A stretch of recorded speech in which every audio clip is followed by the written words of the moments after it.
Hello everyone. Today I have something a little bit different to share with you guys. Recently I got my hands on a Raspberry Pi 3, the Model B complete kit, as well as a few accessories to go along with it. My dad's a high school teacher and he teaches a bunch of the tech ed classes, and he's trying to find a way to incorporate the Raspberry Pi into his lesson plan. So my dad sent me all this stuff and he kind of just told me to check it all out and report back to him and kind of just give him the gist of how it all works and my thoughts on the entire package. Okay, so we have the Raspberry Pi 3 Model B. This actually includes a nice little wireless keyboard you can connect to it that has a trackpad on the side. It even comes with a micro SD card that's preloaded with the Raspbian distribution of Linux. Comes with its own HDMI cable and a plastic little case that you can fit it in, just so you're not holding and touching the bare PCB. This model does include Bluetooth as well as wireless internet connectivity. We also have the Raspberry Pi 7-inch touchscreen display. We'll hook this up and check it out a little bit later in the video. I suppose with this connected, you could actually use your Raspberry Pi anywhere without a monitor, and just all you need is a power input. Almost like you're working with a netbook or something similar. Okay, and these two boxes right here are different types of kits that you can actually attach to the Raspberry Pi itself. I think one of these is just a basic I/O kit for just interfacing with your Pi and making different LEDs blink when you do certain things. And the other kit is a sensor kit for things like light sensors or motion sensors. So you can actually receive input from the sensors and get output on your Raspberry Pi. And I believe each one of these comes with its own manual for different exercises and activities you can do for actually putting these projects together. Alright, so let's get all this stuff out of its box and just start putting together a working computer. Okay, so this is the Raspberry Pi. It has 4 USB ports, an Ethernet port, as well as a headphone jack and a HDMI out. It has a slot on the back here for the micro SD card, and in the box you'll get a SD card that's preloaded with Raspbian. That's the distribution of Linux that's custom built just for this Raspberry Pi here. So this is just the adapter. You have to actually pull out the micro SD in order to be able to insert it into the Pi. So let's go ahead and do that. Give it a nice push. So also in the box you'll find this kind of clamshell case for your Pi. So let's go ahead and put the Pi inside the case. I believe it has to go under these clips or something. Actually, I think the SD card is in the way here, so I'm just going to remove that for now as I try to fit this in here. Okay, all the ports are flush with the plastic. So I'll throw this thing on top now.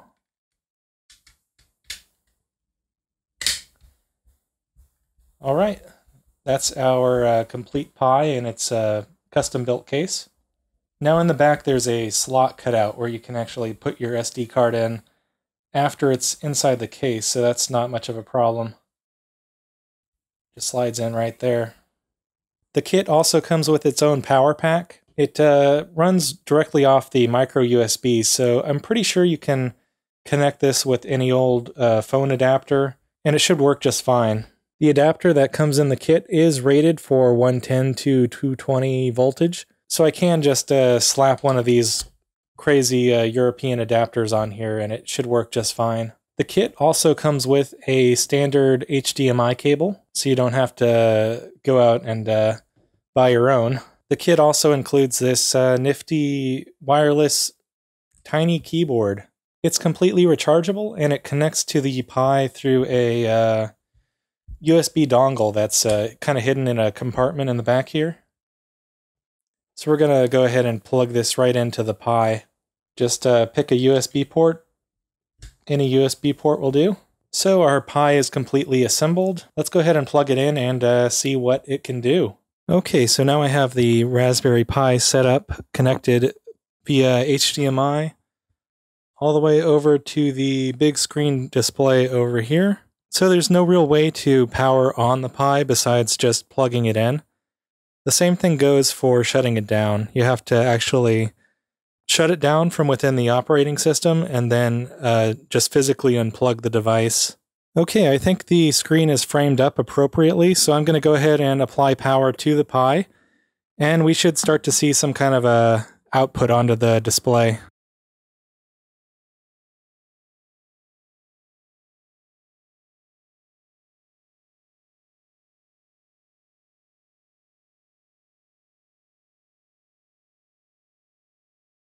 Alright, so this is my Pi desktop. When you first boot up the Pi, you might notice that there's a border around the screen, and it's not exactly full screen. This is actually the Raspberry Pi's overscan setting that has to be fixed. You'd think there might be some kind of a setting on the desktop or something to adjust your display resolution and all that kind of stuff, but Linux is a little more complicated than it has to be. In order to change this overscan effect that we're getting, we have to open up the terminal, and I believe the command is sudo nano /boot/config.txt. I believe this will open up the text file that we need to edit. Okay, so you can see there's a whole bunch of lines of code here. By default, the disable overscan setting is hashtagged out, so it just bypasses that altogether. What we want to do is bring that back by removing the hashtag. So now this should disable the overscan effect that we're getting.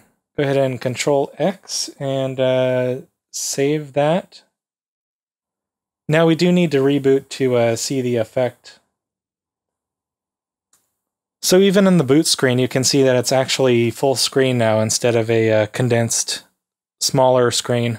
So now we're getting the full resolution of the TV monitor instead of a overscanned version of it. So this is my personalized version of Linux. I did change a few things to make it more to my liking, like I put the custom wallpaper on there. I moved the taskbar down to the bottom instead of by default it's up at the top. Changed a few appearance settings, but this is basically what you'll be seeing the first time you boot up your Pi. So one of the things that I wanted to do with the Raspberry Pi is kind of set it up as a Steam Link to where I can stream games from my PC to whatever computer or TV that I have connected to the Raspberry Pi. I found a way to do this with some kind of software package called Moonlight. To make it easier, I put it up on I set up a script just to execute the terminal command. But if we open it up as a text file, we can see exactly what it's trying to do here. So all this shell script is going to do is launch the program package Moonlight and tell it to stream at 30 frames per second the computer that's connected to this IP address. This happens to be my desktop that has all my Steam games on it, so if we get out of here and launch the shell script and just execute, it should begin a stream from the Raspberry Pi all the way to my desktop computer and open up Steam in big picture mode. And there we go. So I've connected to the Pi a standard Xbox 360 controller, and now I can actually stream games from my Steam PC all the way to the Raspberry Pi, no matter what room of the house that it's in. So if I want to go to Rocket League or Thief or Doom, let's launch up Rocket League just for the sake of demonstration here. All right, so we're in Rocket League here. Let's just jump into a training thing to see how it actually controls and plays. So there's hardly any input lag whatsoever. I do notice that the screen is a bit kind of crunchy from the image compression, but overall it's very playable. One thing I have noticed is that my controls are kind of a little strange. They're a little bit off. For instance, my Y and X buttons are actually reversed, so even though it says press Y to toggle, I have to push X to toggle this. and Y apparently does nothing. Also, the buttons on the directional pad are a little bit weird. In order to go up and down, I actually have to push left and right. And up and down actually moves left and right, so I'm not really sure why those are reversed and the two buttons are reversed. But otherwise, it plays very normally, like just as if I was playing it on a PC. At any time, I can just go and exit the game and try something else. Let's see if Thief will run.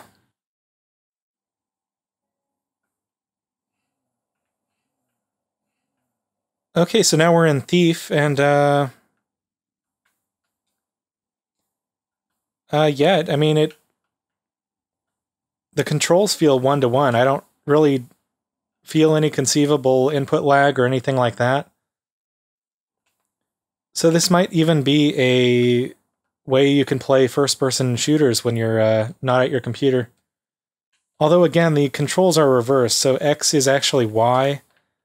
I don't know why that is, but if I can find a way to fix that in some configuration file somewhere, I'll probably try and do that. But yeah, it looks pretty good. So yeah, once you're done playing, you can just go up to the power button and select Stop Streaming. And this will kick you right out back to your desktop, where you can just continue doing whatever you were doing. So streaming from your Steam PC is just one way of using your Raspberry Pi. But I'll show you something else that you can do with it that's pretty cool, and that's coming up next.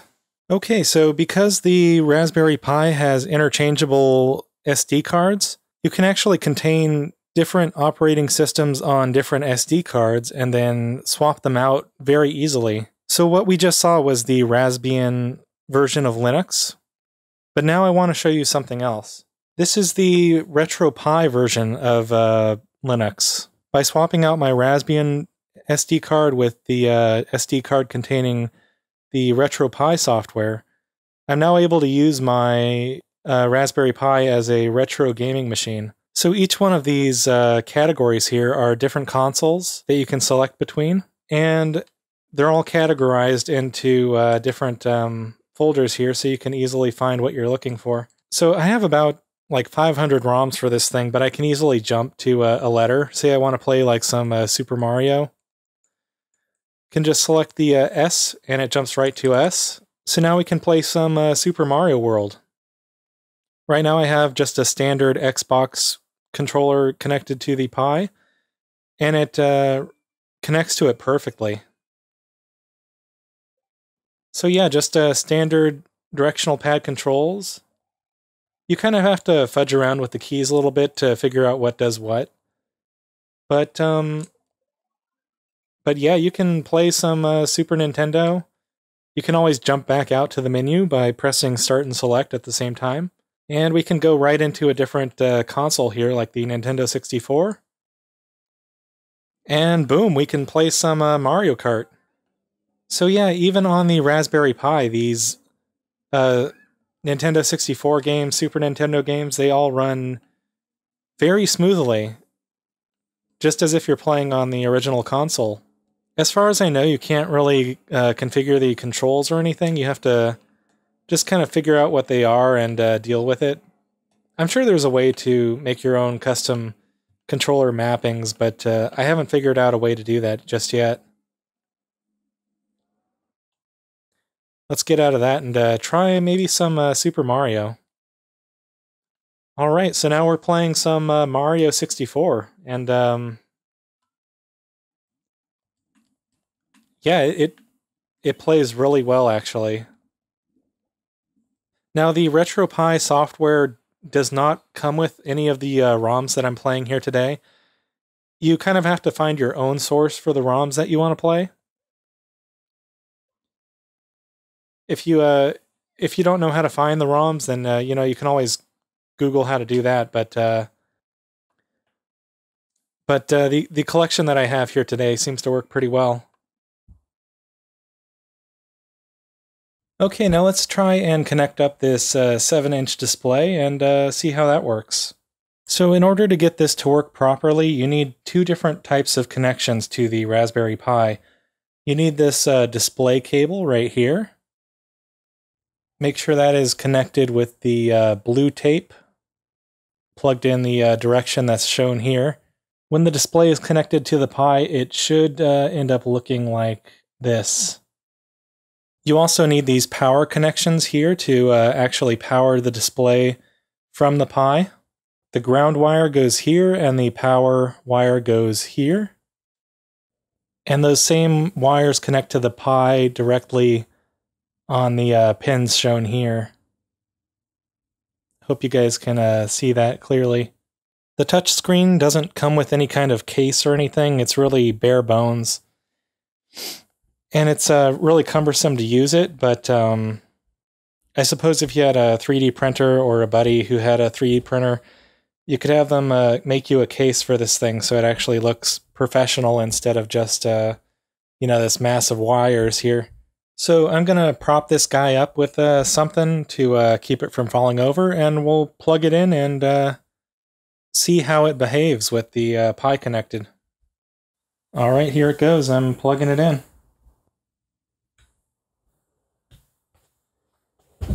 Oh, we got a picture.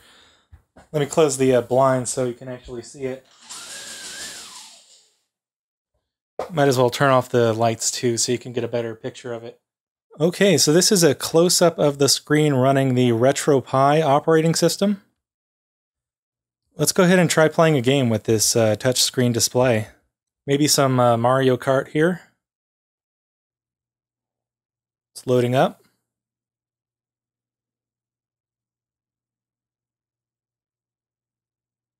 And we have Mario Kart. However, there are no speakers on the display itself, so if you want to hear the audio, I suppose you'd have to tap directly into the headphone jack in order to get it to work. So yeah, you can play Mario Kart on this little touchscreen display. Everything seems to work. There's hardly any input lag either. The screen refresh is really quick. This is actually a very good gaming experience if you want to take the screen around with you with your Pi, pull it out at work and play some retro games. Yeah, it all seems to work very smoothly.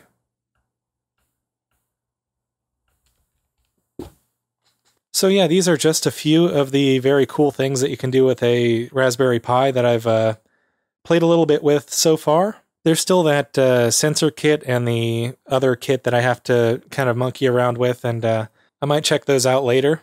But for now, I'm just trying to get a handle on the Linux operating system itself and see a bit more of the practical uses that I can find for the Raspberry Pi. I think the big hook of the Raspberry Pi is that it's such a small and affordable computer, but it's very capable of even performing hardware-intensive tasks such as playing a Nintendo 64 game or emulating other ROMs or streaming from a PC. That's actually pretty cool that it can do that. So far, I'm really impressed with the Raspberry Pi. The operating system itself does have a few quirks, and it's not easy to grasp how to do even the simplest tasks. It takes a whole lot of monkeying around inside the terminal and Googling a lot of the commands that you need to know in order just to get the thing up and running. But it's pretty rewarding once you actually get the damn thing working. But anyway, I hope you guys enjoyed this video. I know it's a lot different from the usual content that I put up, but I'm having a blast playing with this Raspberry Pi, and I just wanted to share with you guys my first impressions and experience with the Pi so far. Anyway, thanks a lot for watching. I hope you guys enjoyed the video. If you did, please consider hitting that like button and subscribing. I'd really appreciate it. And I'll catch you all later in the next episode.